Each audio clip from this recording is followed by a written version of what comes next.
Hello at magandang araw po sa lahat ng aking mga manonood dito sa Pilipinas at sa ibang bansa. Welcome po sa ating Real Talk Faith-Based Vlog. Medyo seryoso po ang topic natin ngayon, but I need to share it with you kasi ito ang utos ng Panginoon.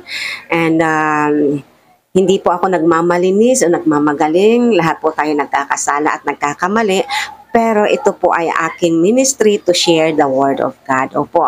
Hi everyone! Welcome to Marisol Templo Talks. This channel is all about real talk, current events, and everyday life, grounded in faith, family, and truth. Di mo ba napapansin? Habang paulit-ulit mong ginagawa ang mali, parang tahimik lang si Lord. Pero alam mo bang na habang nagmamatigas ka, nag-iipon ka ng parusa sa langit?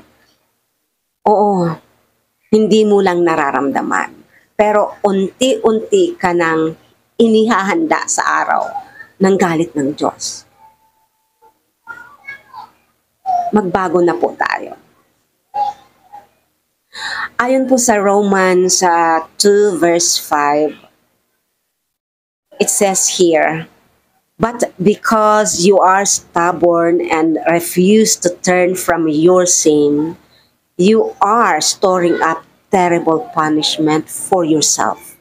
For a day of anger is coming when God's righteous judgment will be revealed." Ito po ang mensahe ng Panginoon. Real talk mga kapatid. Maraming tao ngayon ang wala nang takot sa Diyos.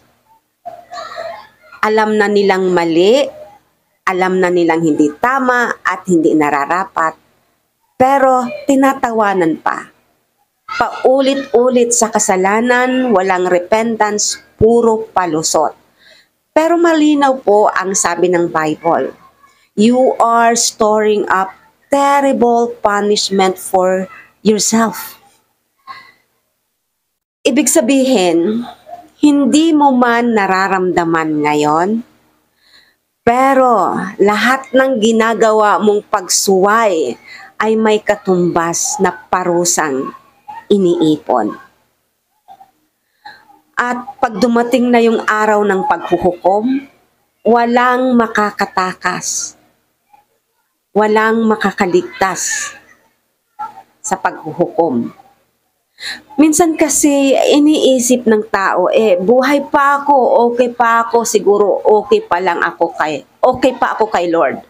Pero hindi mo alam, baka buhay ka pa dahil binibigyan ka pa ng last chance.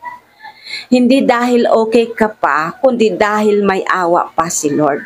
Binibigyan ka ng chance magbago, binibigyan ka ng pagkakataon. Pero tandaan mo to, ang awa ay may hangganan kapag nilalapastangan. God's mercy is not permission to sin. His patience is not weakness. It's a chance to repent. Pero kung patuloy mong tatanggihan si Lord, darating ang araw na wala ka nang maririnig kundi ang hatol niya. Ang masakit dito, ikaw mismo ang nag-iipon ng parusang yon. Ikaw mismo. Hindi mo pwedeng sisihin si Satan o kahit sino. Dahil ang bawat desisyong ginawa mo na laban sa Diyos ay dagdag sa iniipon mong galit na babagsak sa'yo sa araw ng hustisya. Kapatid, huwag mong hintayin yung araw na yon bago ka magising. Huwag mong antayin na mawala ang lahat bago ka pa magsisi.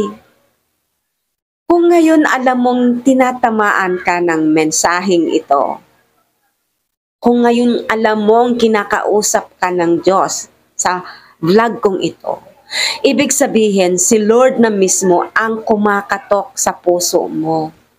Bumalik ka na habang may panahon. Hindi pa huli ang lahat. Ang kailangan mo lang ay isang pusong marunong umamin at magsuko. Isang pusong marunong magpakumbaba at magsisi.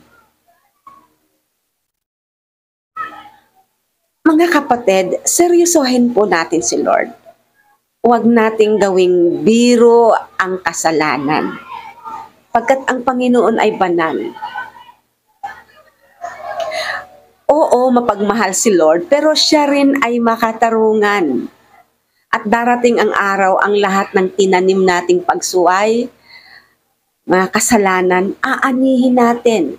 Pero kung magsisisi tayo ngayon, ang kaparusahan na dapat para sa atin ay papalitan niya ng kapatawaran at bagong simula. Magbago tayo, magsisi, at magrepent tayo. Talikuran natin yung mga kasalanan. Kung tinamaan ka sa mensaheng ito, huwag mo itong i-scroll lang. I-share mo kasi baka may kaibigan ka o kapamilya kang kailangan marinig ito bago mahuli ang lahat. At kung gusto mong mas marami pang faith-based real talk na diretso, walang paligoy-ligoy, diretso sa puso, subscribe na po kayo at i-on nyo ang notification bell para palagi kayong updated sa salita ng Diyos. Opo, sa Real Talk, dito po sa Marisol Templo Talks, lahat po tayo Real Talk vlogs. Ano po, current events, usapang pampamilya, at usapang salita ng Panginoon. Lahat po tayo Real Talk dito. Wala pong paligoy-ligoy at walang pasapin-sapin kumbaga. Ano po, Real Talk, diretso, tagos sa puso. Opo, thank you so much for watching.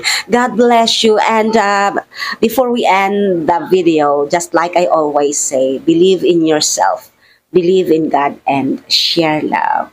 Share this video, please, para maraming makapanood at magising. Thank you so much. God bless you, and see you in my next vlog. Thank you.